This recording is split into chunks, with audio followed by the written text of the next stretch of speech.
Hey super friends, my name is Neil and this is episode 47 of the Get Your Comic On podcast. Greatest number in the universe. We're here fortnightly-ish to bring you a slice of comic book, film, TV and pop culture goodness from our studio to your speakers. I am, of course, joined by my very own boy wonder himself, Martin. Say hello, Martin. Hello, Martin.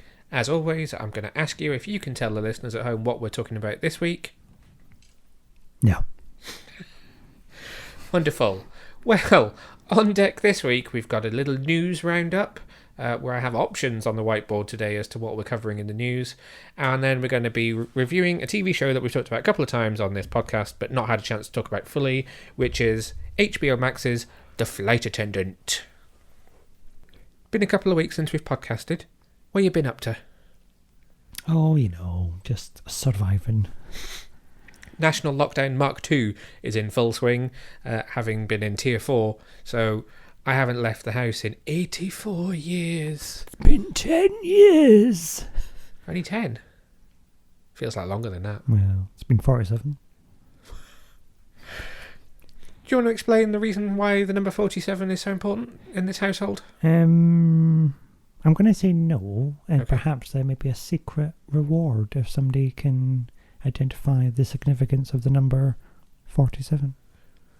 Okay, fair enough. If you can identify the significance of the number 47 in this household, then maybe we'll dip our hands into the prize draw. But for now, on with the news.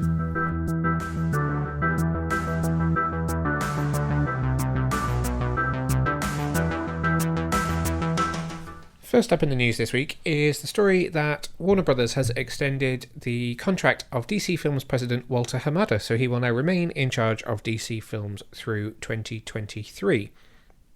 Hamada joined DC Films in, I think it was January of 2018. It was not long after the Justice League situation. So he's overseen DC Films through Aquaman, Shazam, Joker, Birds of Prey, Wonder Woman 1984, and obviously the upcoming films, so everything that's currently on the slate, Suicide Squad, The Batman, Aquaman 2, Shazam 2, all of those are under the watch of Walter Hamada. So, congratulations to him, extending his tenure. DC Films had a little revolving door of presidents before that, including the illustrious Jeff Johns. Was he a presidente? I think they thought of him as a bit of a Feige. You know the whole story, which I've told before, which you'll probably say, oh God, you tell me this every time. Probably. But Kevin Feige and Jeff Johns trained together in the film industry under Richard Donner, who was the director of the Christopher Reeve Superman film. So they kind of came up in the industry together. So I think Johns was seen by Warner Brothers as a bit of a Feige alternative for DC. But Walter Hamada is the man who is in charge.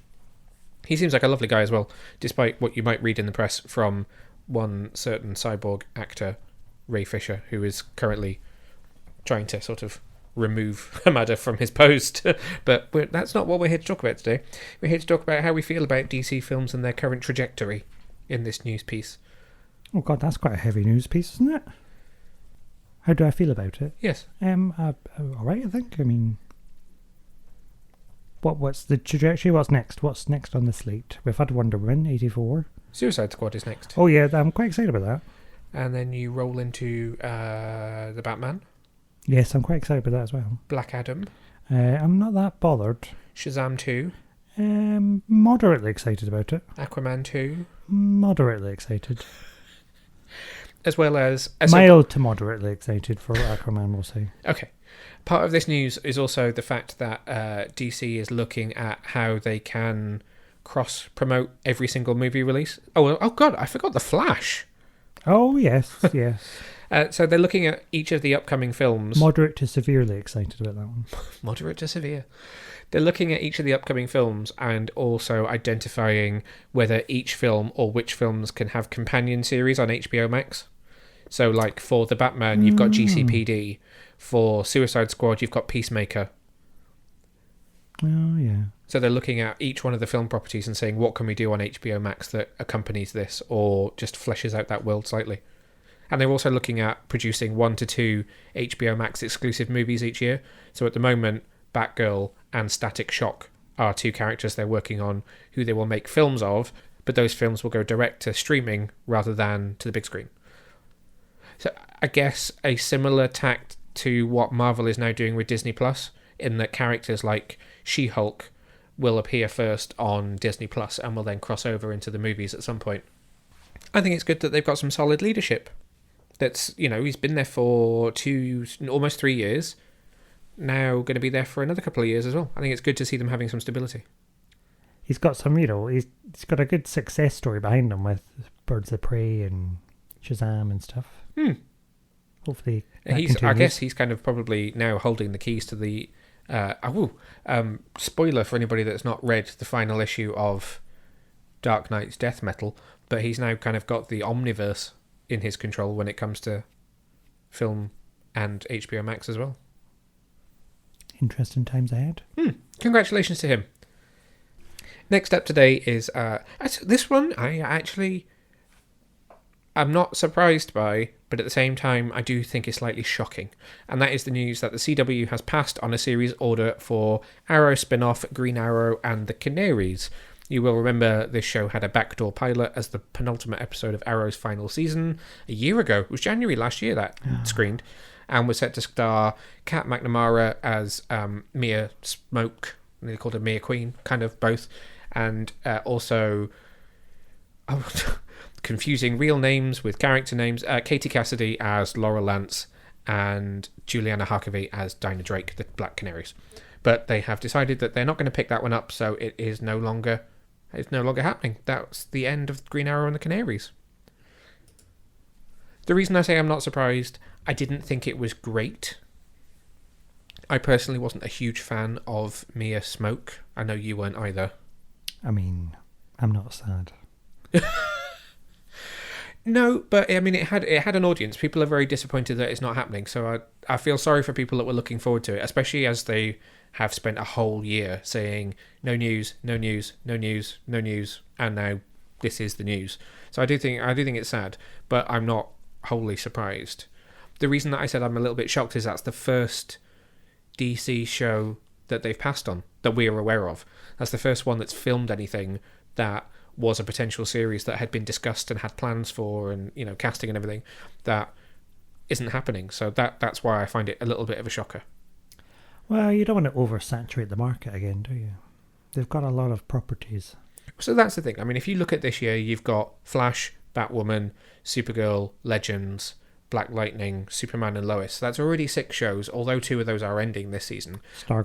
Stargirl is, we don't quite know how she's folded in, but is also on the CW. So that's 7 shows alone, and yes, 2 are ending, but still that's 7 hours a week if they were all airing an episode. I know obviously they're not all airing at the same time, but that if you had them doing that, you would have a different DC show every day of the week, which is like the most exciting thing I think you could possibly do.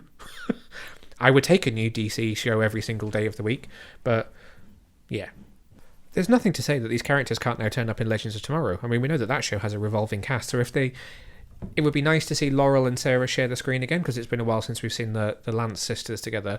But also, if there is a huge fan base out there for Mia, which there seems to be, then there's still plenty of life that they could have for that character elsewhere.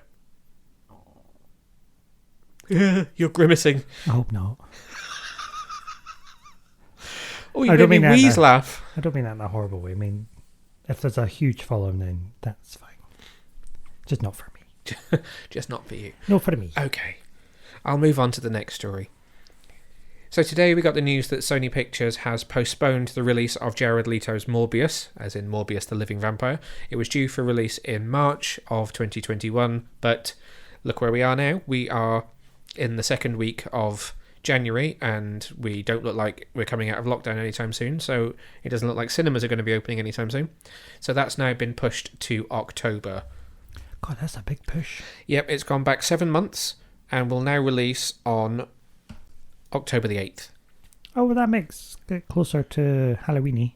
It does, and Venom actually came out at a similar time of year.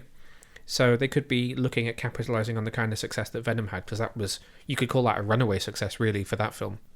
Especially given how much it was not as closely tied to the source material as you would hope. It does put Morbius quite close to Venom, which is released at the end of June. I thought Venom was supposed to be later than that, but currently can't remember my dates, but can you really forgive me in this day and age, not knowing when a film's being released? So Venom's out at the end of June, and then Morbius will come in October. So we'll have a couple of quite close together Sony Spider-Man-esque movies there. If Venom does well, it could, in theory, only just be leaving the cinema as Morbius comes out. In theory. Yep. Although the story that this news comes from does also suggest that there are plenty of other films which are likely to end up getting bumped in the next few weeks. So The Kingsman is due in just a couple of months' time. You've also got Black Widow, which is due in May. A little bit further away, but given that America hasn't started mass vaccinations yet, and we're in a position here where we're still not getting that far with vaccinating, it's unlikely that we'll be in a position by May that cinemas will be open. So, well, you never know. I mean, we might, but will America? I suppose is the question. I suppose it's not really about us; it's about America, really, isn't it? Yeah. So it seems that it's now being mooted for the first time more seriously that Black Widow may end up going to Disney Plus. Something that I think they really want to avoid, but at the same time, I don't know that they can avoid it for too long. I think if you look at Wonder Woman, I think Wonder Woman lost some potential steam that it could have had because it was nearly a year from when it should have been released. And people are only going to remain excited for so long till it's like, oh, God, you remember? I know I was really excited for that film, but actually, so much has happened and it's been so long that I'm not as excited anymore. But the question is, if Disney release it, will that be the death of cinema? Will they get the same flack? I thought you were going to say how much will they charge you to watch it on Disney Plus. Well, that as well. It'll be one arm, please. Don't be mean. I'm not being mean. I'm just making an observation. It's a business model. These films cost a lot of money, and they need to try and make that money back somehow. So it's going to be interesting. I don't know why, but I foolishly thought that we were going into this year with probably a bit more of a solid plan as to when we would see most of the films being released this year, but that is sadly not the case. If you've got any thoughts on the news stories that we've covered in this week's episode, then do get in touch and let us know. You can find us via the usual social media channels. We're on Twitter and Instagram as @GetYourComicCon. You can also find us on Facebook. Not many people interact with us on Facebook, but we're there if you want to. Likewise, you can find me @NeilVag, and you can find Martin @BoyWonder1989. Final bit of news is actually us related this week. Is it? Yes.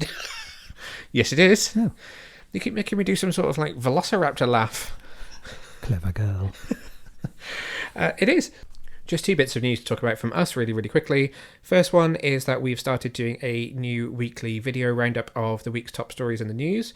So it's generally 2.5 minutes so that we can post it on Twitter and Instagram really, really easily, but also available on our YouTube channel, which is www.youtube.com/getyourcomiccon. It's just a really quick roundup of the top stories from the week. We've done 2 episodes so far. First one was hosted by me. Second one was hosted by James, one of the writers for the website. Still waiting to see if we're going to convince Boy Wonder here to do an episode. I mean, I'm willing to be convinced. Okay. So each episode comes out on a Friday night, roughly around 6:30, and just recaps the biggest stories from the Monday to Friday period, just in case there was anything that you had missed in the news. Nice little bite-sized way to get some more information from us and also see a bit more of the team. The other story from us is that we are launching a brand new Patreon channel. This is something that we've been thinking about doing for a little while, just because we know there's a lot of you out there who are big fans of the show, and it's always great to hear your feedback, and we love when you get involved. And a few of you have asked us about it, and we just thought, okay, it's not something that we necessarily felt we needed to do because we need to make money or we're struggling to be able to produce this podcast, anything like that. Do not worry. If you don't subscribe, we're not going away anywhere. This is just our way to give you some extra content for those of you that would like to get involved a bit more. So it's available now, www.patreon.com/getyourcomiccon. There's 3 different levels of subscription. The first one is called Super Friend, which is £1 per month. For that, you will be added into our newsletter. So we send out a newsletter once a week from the website with the most recent news. And we do also send out breaking news stories. And we will give you a shout out on the podcast. Level 2 is called Super Duper Friend. That's £2 a month. And that one will get you a special shout out and heartfelt thank you message from both Martin and I as the hosts. And also will get you added to our newsletter, and you'll have access to some extra bonus content on Patreon that comes from some of the writers on the website. So myself and some of the others are going to be doing some extra reviews and bits and pieces. And then lastly, For £3 a month, you can join the League of Extraordinary Super Friends, and that will get you everything that I've just mentioned before. So a shout out, a heartfelt message from the two of us, added to our newsletter, extra reviews, but we'll also get you priority access to new podcasts. So we'll be releasing them, because they're normally ready 24 hours or so in advance before we release them. You'll be available to listen to them a little bit earlier than everybody else, and you'll get access to some extra bonus materials from behind the scenes. So for the last week or so while we've been preparing this podcast, I've been filming. So I've been filming bits and pieces like our recording session right now, and I've sat and really probably come across as slightly narcissistically interviewed myself on camera. As in, I wrote myself a list of questions, pointed a camera at myself and sat and answered them. So there's a nice little behind the scenes featurette coming up shortly as well, for those who want to see what goes into making an episode of the GYCO Comic-Con podcast. I mean, you could film me my behind the scenes process, but it's just me sitting on the couch eating a biscuit. Well, the whole thing was planned to be roughly 5 minutes, and I've scheduled around 5 seconds for what do you do to prepare? Nothing. And what do you contribute? It's all right. Sounds a bit, well, if my contribution means that little, I'll be off, madam. So if you are interested in subscribing, it is available now, patreon.com/GetYourComicCon. This is not a hard sell. I shall not repeat this message in such a lengthy manner again in the future, but a huge thank you to anybody that does from both of us. It's been nearly 2 years that we've been doing this, and Martin still hasn't learned that sometimes he needs to make a sound and not nod at the microphone. Well, it's just my lack of contribution, really. Not going to let that one go anytime soon, are you? Nope. That's it for the news this week. Let us rattle on with our extra special fun review. Rattle or prattle on? Oh, if it's you, then prattle. Oh, thank you.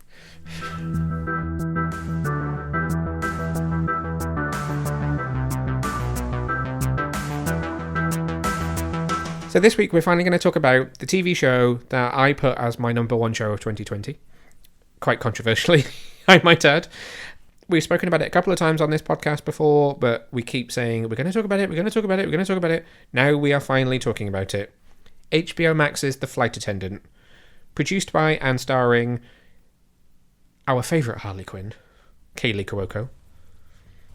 The series co-stars Michael Huisman, Zosia Mamet, T.R. Knight, the wonderful Michelle Gomez, Colin Woodall, Merle Dandridge, Griffin Matthews, Nolan Gerard Funk, and the brilliant Rosie Perez, who I sometimes struggle not to see as Renee Montoya, but, you know, I'll deal. The full first season of The Flight Attendant, which is 8 episodes, is available to stream now on HBO Max in the US. We don't yet know for 100% where it's going to air here in the UK, but as soon as we do, we will let you know. The series has been picked up for a second season, which is very, very, very, very exciting. Now, I have to preface this by saying neither of us have read the original book that this is based on. So our review, which, by the way, will be spoilerific, is in no way comparing the Flight Attendant TV series to the Flight Attendant book. I've read some really bad reviews of the book, though. Me too.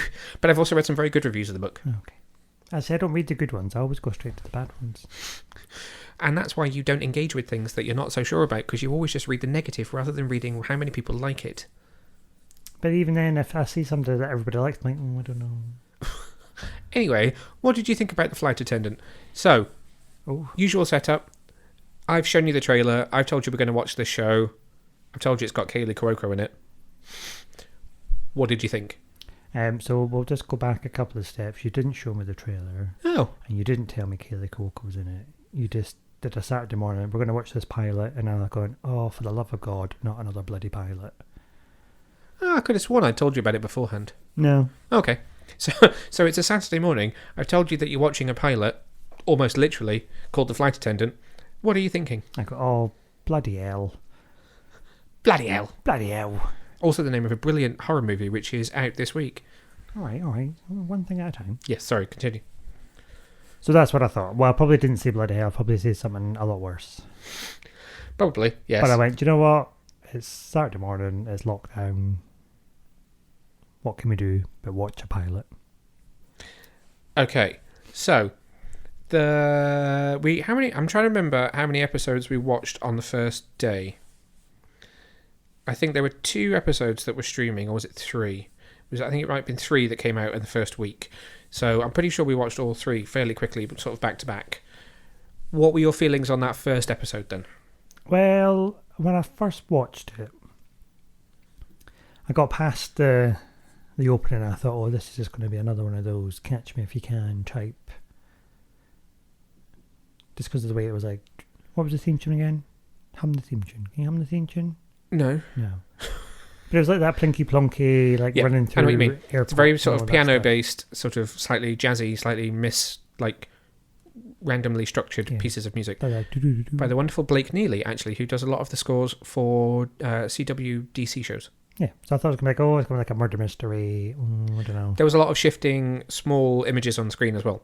So that kind of catch me if you can, little strips of different footage overlaying and moving around animated style. Yeah, that's what I said. Plinky plonky, murder mystery, airporty, catch me canny sort of stuff.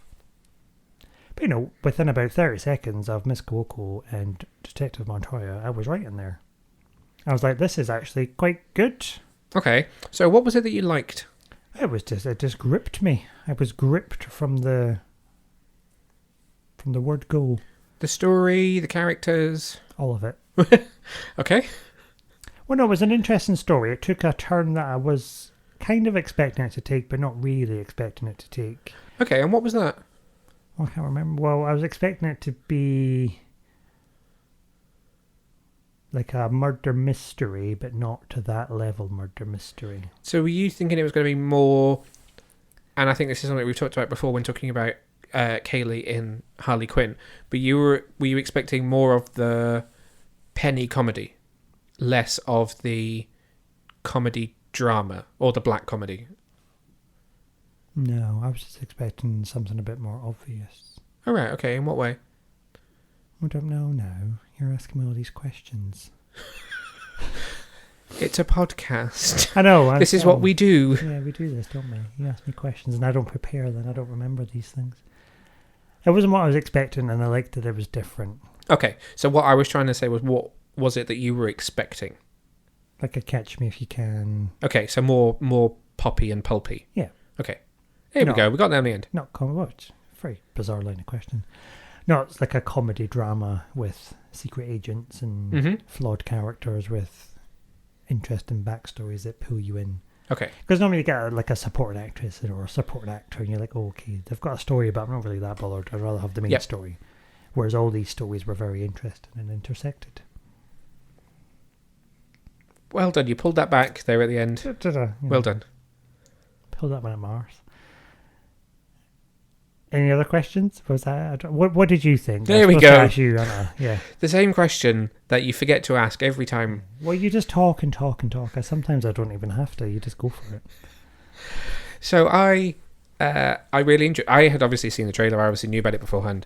So I was already quite excited for it. But I, like you, did not get what I expected. So I expected, again, I foolishly expected something Penny-esque, even though I've seen what she can do in Harley Quinn. I didn't expect a live action piece that she would be in to go as far as it did, or for it to be as different than what you could say she could easily be typecast as, having done what she's done in the past. So I thought it was flipping brilliant, and everything about it was just not what I expected, but in really positive ways. So I thought it was a very engaging mystery. I thought, like you, that all the supporting characters were really, really great and really well cast as well. So, like TR, it's great to see TR Knight, someone who I've not really seen in anything since Grey's Anatomy, in something, and an amazing brother-sister relationship between the two of them. And again, the story with, I'm not going to call her Renee Montoya, the story with Rosie Perez was also, I think, really interesting. And like you say, it was a case of all of the main cast had interesting subplots rather than it being kind of distractions from the main plot. It was just a great pilot all round, I thought. A great pilot. It didn't suffer from that piloty feeling. No, it did not suffer from pilotiness at all. There wasn't an extreme amount of exposition, and it was very well paced, I thought. Very well written. That felt like an incomplete sentence. It was very well paced and very well written. Full stop. Full stop. Yes. New paragraph. 2 more episodes were released at the same time, and then the rest of the series played out 2 episodes at a time, apart from the finale, which aired on its own. But I'm not going to bother taking it kind of week by week. Oh, How did you feel about the season as a whole? What were your highlights? Highlights. I don't know if I would have a highlight. I think I'm not going to give you like a highlight scene or a moment. So I loved the relationship between Cassie and Annie. Yes, that's a very good point. That's a very strong relationship in this program. Well, I'm trying to make it. Sorry. I thought the chemistry between those two was amazing. It really was. It was how they did that. It was flawless. The way they bounced off of each other was fantastic. And this like weird dysfunctional friendship that works, but it doesn't really work because they don't really know anything about each other. If you dig a little deeper, but actually they were always still there for each other. I really like that. I felt quite concerned for Cassie. So did I. I don't normally really care for people on screen. I mean, I care about the storyline and things, but I don't really normally like worry for them. No, but I did. I felt generally, it comes like that girl needs to sort herself out. I'm quite, I need to go look after her. Yeah, I would agree. She is a very amiable character from a very amiable actress, as we talked about before. But there was just like, oh, come on, Hen, we can figure this out. It's not the end of the world. Well, I wanted to take her for a scan of her liver and get some bloods on her. I mean, that might be the vodka she was drinking. Well, that's because you're a nurse. Oh, we need to have a wee word here to sort this out. But we got there in the end. I was quite pleased for her. We had a little emotional breakthrough and the rabbits made sense.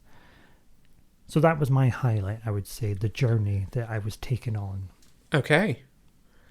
So then, conversely to that, was there anything that you ended up thinking, do you know what, that could have been better, or it didn't need that, or was there something that you looked at that you thought you liked and you could have used more of?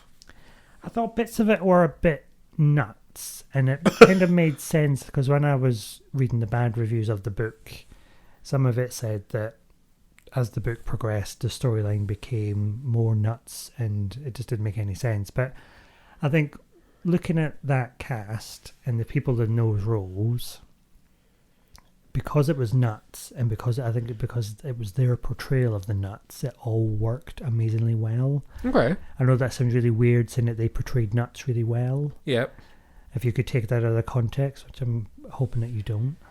It's like a very fantastical storyline. Yeah. So you expect it to go along the lines of, okay, it's a murder mystery, and then you go, oh, that's a bit weird, and oh my god, there's like aliens have just dropped down from the sky, and that's what's happened. But they don't play it particularly straight, so it the way they play it helps make it more believable. Yeah.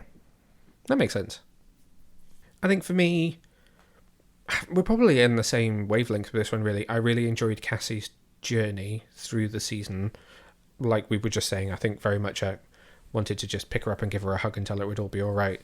So it was interesting seeing how she uncovered everything. I think I really enjoyed the counterbalance between her managing to succeed to unravel quite a complex smuggling, weapons ring, gangland plot, whilst our poor FBI agents weren't really able to get very far with even who was a genuine suspect in the murder of Alex. So I quite liked that. And I also really liked the gender roles in this as well. So I quite enjoyed that Van White, I mean it's in his name, was just a generic white boy privilege FBI guy, and that he was completely counterbalanced by Kim, and the fact that she even pointed it out to him and said, look, I've been doing this job a hell of a lot longer than you, white boy privilege.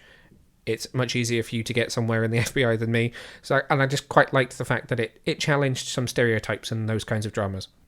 It's nice to see just a normal female friendship in the centre of it as well, with Annie and Cassie, like you were saying. I think there was some great chemistry between the two of them.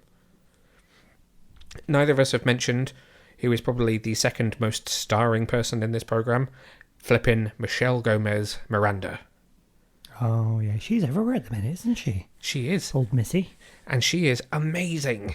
She is so funny. She has some razor sharp wit in this programme, as she does in Doctor Who and as she does in Chilling Adventures of Sabrina, but my God, she's amazing. I do like it when she maintains her Scottishness as well. Yes, I think she's even more funny with a Scottish accent. Actually, even mentioning her kind of leads into the fact that there's quite a bit of misdirection in this programme as well. So, I mean, we spend a long time thinking about who Miranda is and what Miranda's doing, and actually it turns out to not necessarily be the case. There are some good twists, I think, in the plot. Would you agree? It's very twisty. I really wanted poor Cassie to end up with Buckley. Oh, there was something funny about him. Was it the cats? I say this whilst there's a cat in my lap purring at the microphone. No, there was just something I couldn't quite take to him. I thought he's not a good influence for our Cassie. Why? I don't know. You just get a sense for these rogue young men. Okay, well... encouraging the drinking. I really liked Buckley. Made her steal a bloody carousel horse. Yep. Didn't go down the races.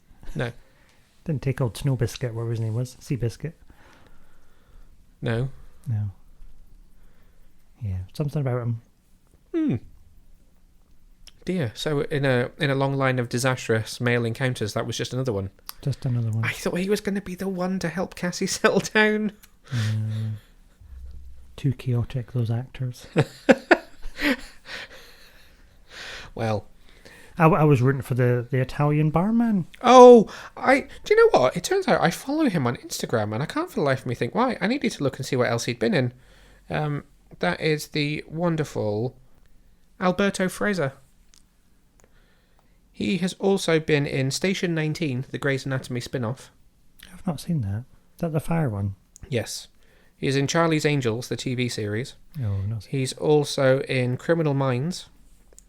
He's in Dead of Summer, Broad Squad, Touch.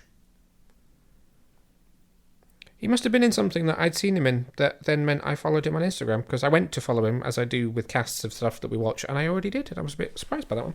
But actually, I'll give you that one. He was probably the nicer guy than Buckley at the end of the day. It's just a shame that they were continents apart. Yes. But he was there for her when she needed him. Okay, so you lead into a good point there about continents apart.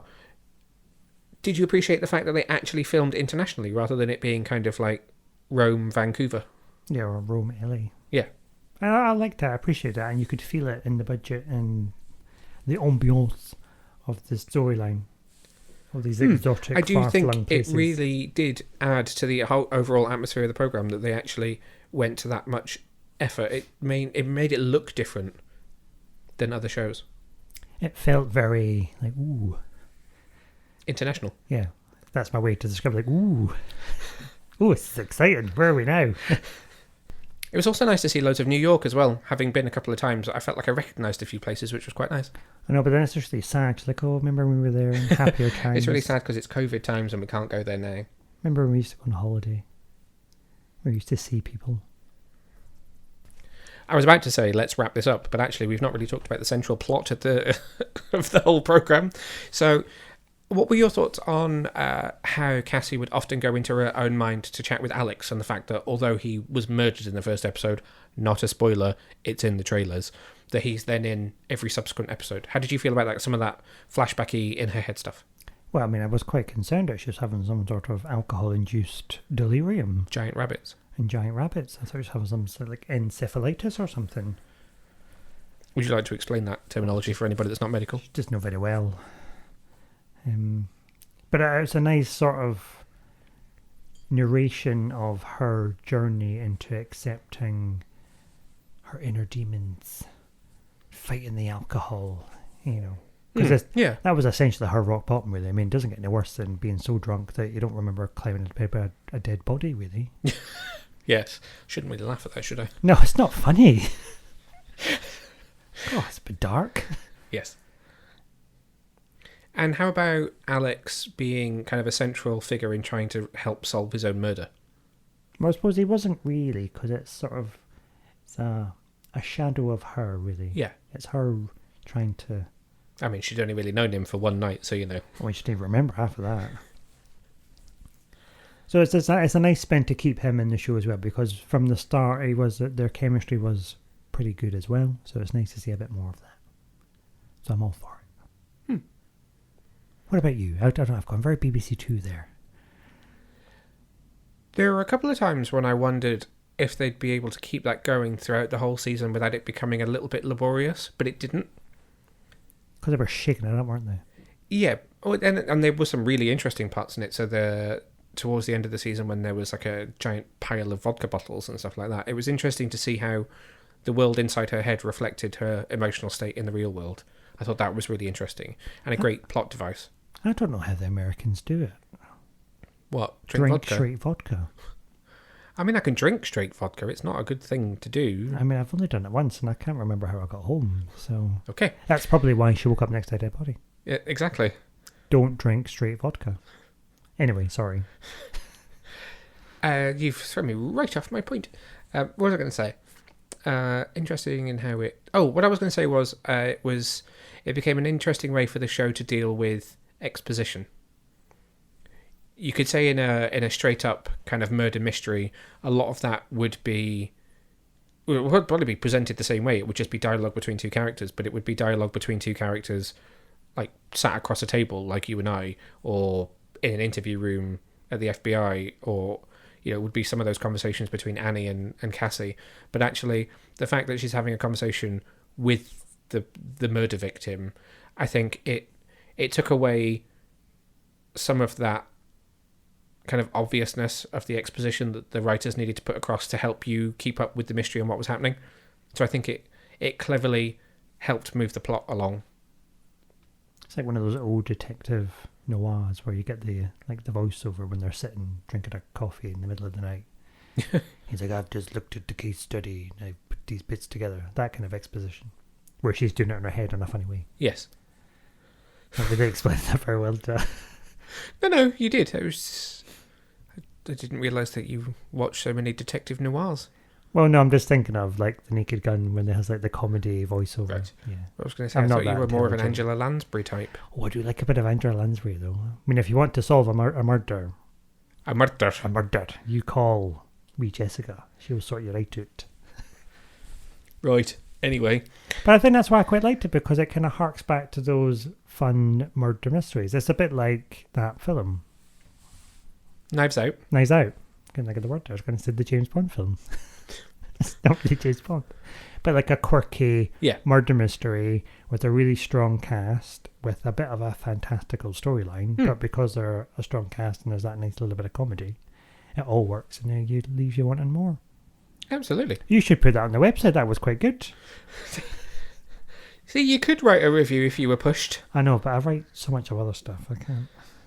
I don't have the time. Okay, so let's wrap this up. How did you feel about the ending? Did you feel like this nicely wrapped up the story? It did. It did it in a nice way, but it left it open for a series 2. Because I know there hasn't been a second book. Am I making that up? I don't believe there has been a second book, no. Okay. So the character's in a good position. Mm-hmm. She's fixed-ish. She's got a wee chip. Or what was it? Alcoholics Anonymous, yeah. And then they're sort of ready for the next thing. Yeah. And it sets it up nicely, because what did they say in episode 1? When the FBI agents were chatting, they're like, oh, well, she could be CIA. Because CIA have got lots of flight attendants. Yeah. Because they're the ones that go unseen. Yes. And I was like, oh, that would be interesting. I'd love to see her do more of her undercover big glasses and scarf. She's not quite a Sydney Bristow. No, I feel like that's what I would be like if I was trying to sneak through. It'd be more obvious than conspicuous. Absolutely, you are. If there was one way to describe you, it would be more obvious than conspicuous. I'm being very quiet. Oh no, I've just knocked over 10 things and smashed a glass. Yes, that's you in everyday life. Yeah. Please, no pictures, please. Any fears for potential second season? That they don't have a strong enough storyline compared to the first series. It'll be interesting to see what they do decide to do with it next. They've had discussions about it, I think, was what was said in some of the interviews, but I don't know if they have any stories actually even written yet. It will be interesting to see. Like you, I think it was great that they neatly packaged season 1. I think that was always the plan, that it would have a definitive ending. I mean, there was no guarantee that there would be a second season. I mean, there'd be no guarantee that they would even want to make a second season based on the fact that it's a one-story book. I am excited to see more because I like this cast and I like what they've been able to do so far. Like you, I do hope that they have got a really good story. I wonder what it will be like with a slightly more together version of Cassie. So I'm interested to see what a more sober version of her is able to do. But I still think she will manage to get herself in a lot of quite fantastical trouble just because of who she is.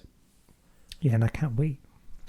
No, I can't wait either. It was very exciting news. I hoped that there was going to be a second season, but at the same time, like we just said, I only hoped it if they felt there was a story that was worthwhile.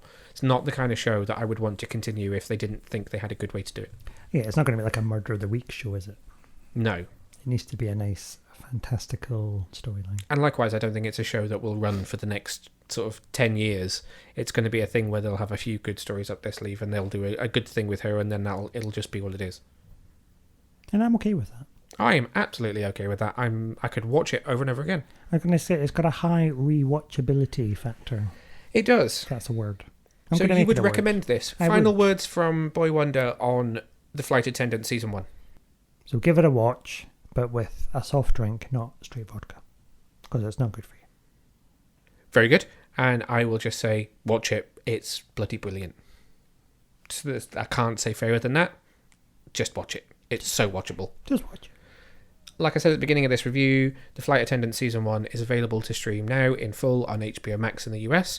We are waiting for confirmation as to where you'll be able to watch it in the UK, and we will tell you absolutely as soon as we know where that will be.